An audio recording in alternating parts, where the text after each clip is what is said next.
Hello दोस्तों, स्वागत है आपका आपके अपने चैनल मार्केट सपोर्ट में। दोस्तों, आज की ये वीडियो ना किसी एक पर्टिकुलर शेयर के बारे में नहीं होने वाली। ये जो वीडियो होगी वो बहुत ज़्यादा इम्पोर्टेंट है और पूरे के पूरे मार्केट के बारे में ये रिपोर्ट है। ये तो हमने सबने देखा है कि पिछले कुछ दिनों से लगभग पिछले 3 4 5 महीने तो हो गए मार्केट को एक तरफा गिरते हुए। मार्केट में कहीं भी किसी भी लेवल का अगर आप देखोगे तो सुधार आपको देखने को मिला नहीं है।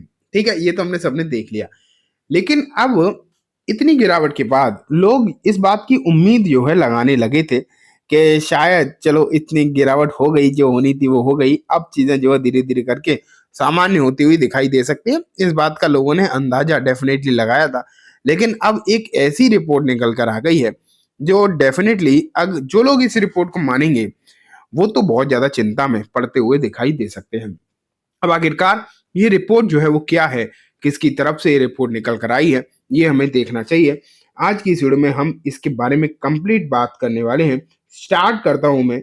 आप यहाँ पर देखिए, ये रिपोर्ट है exit on the rebound mark favours 1 second urgent advice for retail investor. यहाँ पर इन्वेस्टर लिखा है लेकिन मैं आपको दिखा देता हूँ, क्योंकि इनकी जो रिपोर्ट है ना वो रिटेल इन्वेस्टर्स के लिए स्पेशली यहाँ पर लिखा है। देखो, doctor Dooms sounds the alarm. Mark favors warn Indian investors to exit before it's too late.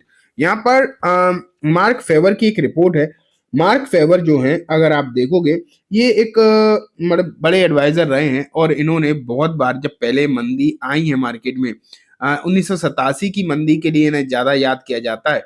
उस समय जो है इन्होंने पहले ही बता दिया था कि मार्केट में एक बड़ी तबाही मचती हुई देखने को मिल सकती है, एक बड़ी मंदी जो है मार्केट में आ सकती है। इस बात का जिन्होंने खुलासा पहले ही कर दिया था मंदी आने से पहले। एंड अब अगर हम देखें फिलहाल के समय पर इन्होंने कहा है कि भारतीय मार्केट स्पेशली इन्होंने इंडियन इन्वेस्टर्स के लिए और अमेरिकन दोनों के लिए ही बात करी है। लेकिन यहाँ पर जो कहा गया इनके देखो, Swiss investor known as Doctor Doom for his bearish market forecast has urged Indian retail investor to exit equities as at the first sign of rebound. उन्होंने कहा है कि जैसे ही मार्केट में हल्की फुल्की रिकवरी आपको देखने को मिले तुरंत मार्केट से बाहर निकल जाओ, क्योंकि यहाँ पर जो है ग्लोबल टर्न अराउंड आपको देखने को मिलेगा, ग्लोबल डाउन टर्न बेसिकली आपको देखने को मिलेगा। अगर हम डॉक्टर डूम की बात करें तो ये अपने बेरिश फॉरकास्ट के लिए ही ज्यादा जाने जाते हैं, क्योंकि ये ना हमेशा आपने देखा होगा, वैसे बहुत सारे लोगों ने हो सकता है इनके बारे में नाम सुना हो, बहुत सारे लोगों का हो सकता है इन्होंने नाम सुना ही ना हो, ये भी हो सकता है। लेकिन इतना जरूर है कि ये जो जाने जाते हैं ना ये अपने बेरिश व्यू पॉइंट के लिए ही ज्यादा जाने जाते हैं और ये थोड़ा सा नेगेटिव में ही ज्यादा रहते हैं। ठीक है, और इनकी तरफ से अब जो बयान निकल कर आ रहे हैं वो बेसिकली अगर आप देखो तो कहीं ना कहीं दिक्कत भरे हैं। तो ये देखो, a veteran market commentator favours gain his moniker after rapidly warning about the 1987 stock market crash which ultimately materialized since 1970s। तो इन्होंने जो है 1987 की जो मंदी आई थी मार्केट में, अब कब आई मतलब 1987 का मुझे तो कुछ इतिहास नहीं, इन्हीं रिपोर्ट में ही पढ़ के मैं आपको बता रहा हूँ। 1987 में जब कभी मंदी आई थी तब जो है इन्होंने उसका प्रेडिक्शन पहले ही कर दिया था और उसी के लिए ज्यादा ही फेमस दिखाई देते हैं। लेकिन मैं आपको एक चीज क्लियर बता दूं कि चाहे कोई कितना भी बड़ा मंदी वाला हो या कितना भी बड़ा कोई तेजी वाला हो, मार्केट में सटीक प्रोडिक्शन तो कोई कर नहीं पाया आज तक, ये तो पक्की बात है। ठीक है, ये तो आप मान के चलिए, ये तो सिर्फ और सिर्फ कहने भर की बात है कि इन्होंने उस समय तुक्का बैठ गया फिर तो अभी भी तुक्का लग जाएगा, ये तो कह पाना थोड़ा सा मुश्किल है। लेकिन फेवर्स ने ये जरूर कहा है फिलहाल के समय पर कि मार्केट में समस्या है फिलहाल, और इन्होंने मार्केट की actual price and stock market की जो प्राइस है, मतलब एक्चुअल वैल्यू और स्टॉक मार्केट की जो प्राइस है उसमें बहुत बड़ा अंतर बताया है। इन्होंने कहा है बेसिकली यहाँ पर कि मार्केट में जो कंपनीज हैं उनकी इतनी वैल्यू नहीं है जितनी उनकी जो है शेयर्स की प्राइजेस हो चुकी हैं। और इन्होंने एक और चीज कही है कि मार्केट में जो रिटेल इन्वेस्टर्स का पार्टिसिपेशन बढ़ा है। ठीक है, रिटेल का जो पार्टिसिपेशन बढ़ा है और उन्हें बहुत ज्यादा नॉलेज है नहीं फाइनेंशियल मार्केट की, तो उनकी वजह से ही मार्केट में तेजी बनी हुई है। अमेरिकन मार्केट में इन्हें लगता है कि बबल बना हुआ है। बबल का मतलब होता है क्लियर कट कि वैल्यू ना हो ना मार्केट में, लेकिन उसकी प्राइजेस अनाप शनाप तरीके से भागती हुई दिखाई दे, तो इन्हें लगता है कि मार्केट में जो है कहीं ना कहीं बबल फॉर्मेशन होता हुआ देखने को मिल रहा है, एंड जिसके चलते आने वाले दिनों में आपको मार्केट में बड़ी गिरावट देखने को मिल सकती है। हालांकि इन्होंने ये भी कहा है, देखो यहाँ पर लिखा है, the last summer there was a high participation of retail investor in the US market. The same happened in India. Many of the investors have no clue yet. ये मैंने जो अभी आपको बताया कि रिटेल पार्टिसिपेशन बहुत ज्यादा बढ़ गया है, और इन्होंने जो है मतलब इन लोगों को मार्केट की बहुत ज्यादा नॉलेज नहीं है।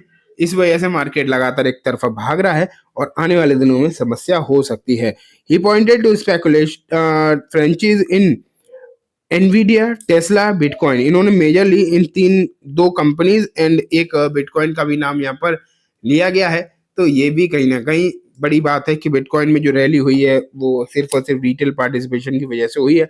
हालांकि अगर यहाँ पर ग्लोबल मार्केट, और हाँ इन्होंने एक और चीज कहा है कि ट्रंप जो अनाप शनाप ऊट पटांग फैसले ले रहे हैं, देखो बाकी की चीजें इनकी गलत हो सकती हैं, नो डाउट, लेकिन इतना जरूर है कि ट्रंप के बारे में इनका जो बयान है वो आप ये मान के चलिए बहुत सही देखने को मिल रहा है कि ट्रंप की जितने भी ये फैसले हैं उन्हें ये ऊटपटांग ही बता रहे हैं, और ये कह रहे हैं क्लियर कट कि ट्रंप जिस तरीके के फैसले ले रहे हैं उससे इकोनॉमी में दिक्कत आ सकती है, और वो तो आ ही रही है। और जब तक ट्रंप अपने फैसलों को सही नहीं करेंगे तब तक कहीं ना कहीं दिक्कत रहने वाली भी है, ये भी पक्की बात है।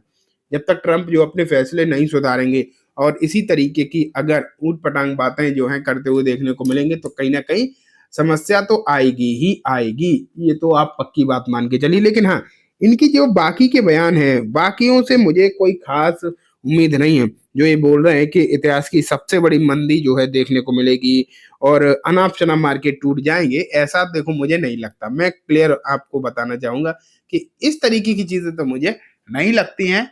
हाँ ये जरूर है कि ठीक है समस्याएं हैं, और जब आपको एक चीज तो पता ही है, जब मार्केट में समस्याएं होती हैं तो हर आदमी बेयर बन जाता है, और जब मार्केट चल रहा होता है तो हर आदमी जो है वो बुल बन जाता है। ये तो नॉर्मल सी बात है। और जब तेजी होती है तो वैसे भी बेयर बोलते नहीं है, और जब मंदी होती है तो बुल नहीं बोलते। तो वो चीजें देखने को फिलहाल के समय पर मिल रही हैं।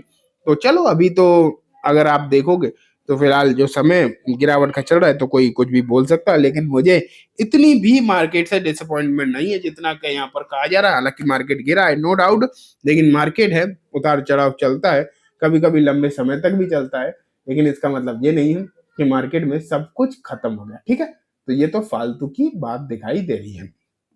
तो चलिए दोस्तों, ये जो रिपोर्ट थी वो मैंने आपके सामने रख दी। उम्मीद है आपको सब कुछ अच्छे से समझ में आ गया होगा। अब मैं इस वीडियो को यहीं खत्म करूंगा। जाने से पहले बस एक बार बोलना चाहूंगा, वीडियो अच्छी लगी हो तो इसे लाइक करना, चैनल को भी जरूर सब्सक्राइब करना, जाते थे बेल आइकन दबाना, जिससे कि जब भी मैं कोई नई वीडियो डालूं आपके पास नोटिफिकेशन सबसे पहले आ जाए। एंड दोस्तों, ये वीडियो सिर्फ और सिर्फ एजुकेशन एंड इन्फॉर्मेशन पर्पज से है, जैसे किसी भी तरीके की बाइंग से लेकर रिकमेंडेशन के तौर पर बिल्कुल भी ना देखें। Thank you.